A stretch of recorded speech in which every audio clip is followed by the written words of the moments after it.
I'm Max Dalton, and in this video, I'll show you how to sign out of your Spotify account on all devices where your account is signed in at once. Step 1. Open your web browser, navigate to Spotify.com, and then log into your account if prompted. You'll land on your Spotify home screen.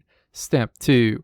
Click your profile icon to open a menu, and then click Account in this menu. Your Spotify account window opens. Step 3. Scroll down to the Security and Privacy section and then click Sign Out Everywhere.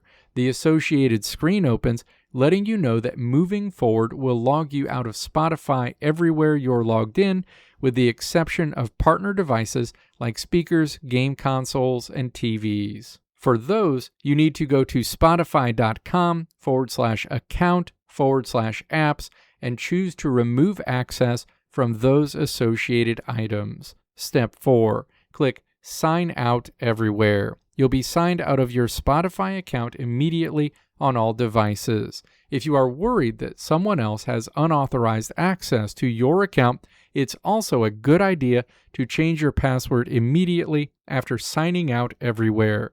To do that, go to the Change Password section on your account page, enter your current password, and then create a new one. This ensures that any device trying to log back in will be blocked until the new password is entered. Let me know if this video helped you out in the comments below. If you liked what you saw here, click the video links on the right side of the screen to check out another video. Or click the logo on the left side of the screen to check out my tutorial website at www.maxdalton.how.